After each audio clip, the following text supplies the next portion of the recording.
Haryana BJP के अध्यक्ष का जो वक्फ बिल के ऊपर उठाए जा रहे सवालों पर विपक्ष को घेर रहे हैं। वक्फ पर बीजेपी विपक्ष पर हमलावर है और कांग्रेस पर बीजेपी आरोप लगा रही है कि बेवजह हंगामा किया जा रहा है इस बिल को लेकर। हरियाणा बीजेपी के अध्यक्ष मोहनलाल बड़ौदी का बयान सामने आया। उन्होंने कहा कि अच्छे कामों में भी विपक्ष हंगामा कर रहा है। धारा 370 पर भी विपक्ष ने खूब बवाल किया था और अब इस बिल को लेकर भी सवाल उठाए जा रहे हैं। गौरतलब है कि संसद में वक्फ संशोधन विधेयक टेबल किया गया है किरण रिजिजू केंद्रीय मंत्री की तरफ से और उसके ऊपर इस समय बहस जारी है। और इस बीच मोहनलाल बड़ौदी का बयान सामने आया।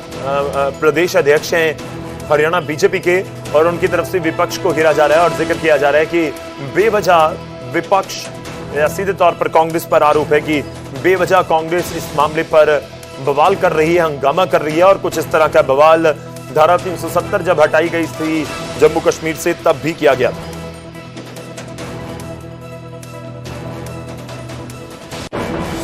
ये जब भी देश के अंदर कोई नया काम करने की पहल भारतीय जनता पार्टी की सरकार करती है, लोगों को गुमराह करने का काम करते हैं।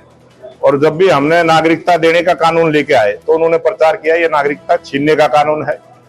आज 370 की जब हम बात करते थे उससे पहले भी उन्होंने बहुत सारा दुष्प्रचार किया। जब 370 धारा हटी है उसके बाद उसके अच्छे परिणाम जो आए हैं, आज जम्मू कश्मीर की जनता उससे खुश है।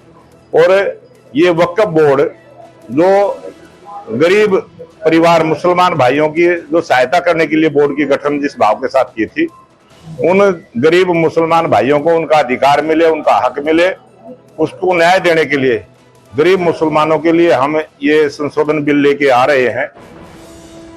चलिए सीधा आपको लेके चलते हैं अब संसद, जहां पर वक्फ बिल के ऊपर इस समय चर्चा जारी है। करीब 8 घंटे का समय रखा गया है, हर पार्टी को बोलने का मौका दिया जा रहा है और इस बीच आपको लिए चलते हैं Lok Sabha. Prime minister, I quote, I have a great deal of evidence to show an organization which is in the nature of a private army and which is definitely proceeding the strictest Nazi lines, even following the tyranny of organization. The Nazi party brought Germany to ruin, and I have little doubt if these tendencies are allowed to spread and increase in India, they would do enormous injuries to India. No doubt, India would survive, but she would be grievously wounded and would take long time to recover, unquote. Who said it? Pandit Jawaharlal Nehru. What is the organization? RSS. I want this government. Don't go along with RSS.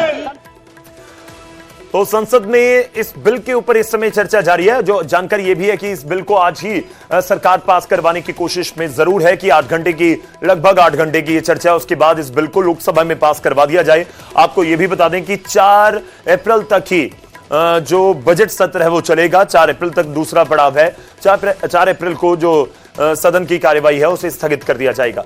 इस बीच लोकसभा में वक्फ संशोधन bill पर चर्चा तो जारी है, लेकिन विपक्ष की तरफ से सरकार को, भारतीय जनता पार्टी को लगातार घेरा जा रहा है। बीजेपी ने पूर्व की कांग्रेस सरकारों के ऊपर हमला बोला और कहा कि विपक्ष